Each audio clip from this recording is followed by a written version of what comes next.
जीवन साथी का स्थान। हमारे जीवन में हर रिश्ते का एक अलग महत्व होता है।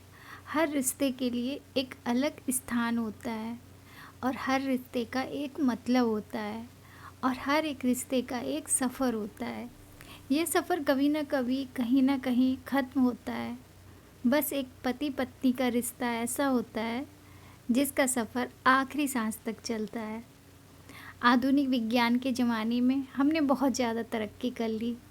हम बहुत होशियार हो गए, लेकिन कभी कभी हमारे जैसे होशियारों को भी कुछ गंवार लोग ऐसे मिल जाते हैं जो हमें काफ़ी कुछ सिखा जाते हैं। बस अभी 1 महीने पहले की ही तो बात है। घर के पिछले भाग में माटी डालने का और प्लांट्स लगाने का काम रमण और कला इन पति पत्नी के जोड़े को दिया था। पहले दिन दोनों आए, दोनों ने खूब अच्छा काम किया। दूसरे दिन सिर्फ रमण आया, शायद कला बीमार होगी। उस दिन दोपहर में मेरे साथ खाना खाने के लिए मैंने रमण को बहुत आग्रह किया। कई बार उसे कहा कि मेरे साथ खाना खा लो, लेकिन वह माना ही नहीं। वह बोला कला नाराज़ हो जाएगी। मैं बोला अरे रमण, तुम कितना डरते हो अपनी बीवी से। वह बोला मैं नहीं डरता साहब, कदर करता हूँ उसकी, सम्मान करता हूँ उसका। मुझे उसके शब्दों पर हंसना आ गया। मैंने उससे कहा अरे क्या रखा उसमें, ना रंग है ना रूप है, फिर क्यों इतना उसके पीछे पीछे भागता है। वह बोला कोई फ़र्क नहीं पड़ता साहब, रंग हो या ना हो, रूप हो या ना हो, लेकिन फिर भी वही मुझे जग में सबसे प्यारी लगती है। मैं बोला तू तो पूरा जोरू का गुलाम लगता है। क्या तुझे अपनी पत्नी के अलावा बाकी रिश्ते महत्वपूर्ण नहीं लगते। उसने शांति से जवाब दिया, देखिए साहब, माँ बाप तो भगवान होते हैं, तो उनकी पूजा करनी चाहिए। भाई बहन का रिश्ता तो जन्मजात होता है और दोस्ती का नाता तो सिर्फ काम या मतलब के लिए होता है और बाकी सारे संबंधी मतलब के लिए ही होते हैं। अब देखिए, जैसे कि आपका मेरा नाता भी काम और पैसे का ही है ना। लेकिन साहब, पत्नी हमारी कोई नज़दीकी रिश्तेदार तो होती नहीं, फिर भी वह अपने सारे संबंधों को छोड़कर हमेशा के लिए हमारी हो जाती है और हमारे हर सुख दुख में, हर दिन रात में, हर ऋतु में हमारा साथ देती है। आप मानो या ना मानो, पत्नी सिर्फ एक रिश्ता नहीं है, वो कई रिश्तों का भंडार है।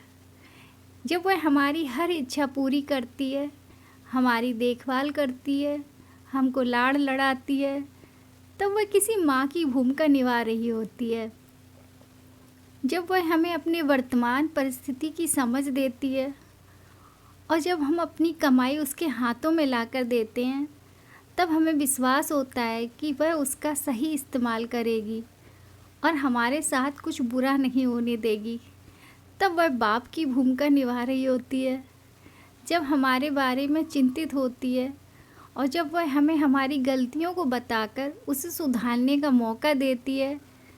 तब वह किसी बहन की भूमिका में होती है, जब वह हमें अपनी नई नई इच्छाएं बताती है, हमसे किसी चीज़ की मांग करती है, नखरे करती है, रूठती है, जिद करती है। तब वह किसी बेटी जैसी होती है, जब वह हमें कुछ नया सिखाती है, हमसे झगड़ती है। तब वह किसी दोस्त की तरह होती है, जब वह हमारे घर की ओर, हमारे रिश्तेदारों की, सबकी जिम्मेदारी अपने सिर पर उठाती है। तब वह मालकिन होती है। सबसे ज़रूरी, जब वह सारी दुनिया को, यहाँ तक कि अपने बच्चों को छोड़कर भी जब हमारी बाहों में आती है, तो वह हमारी पत्नी, प्रेम का, हमारी जान, हमारा श्वास बनती है।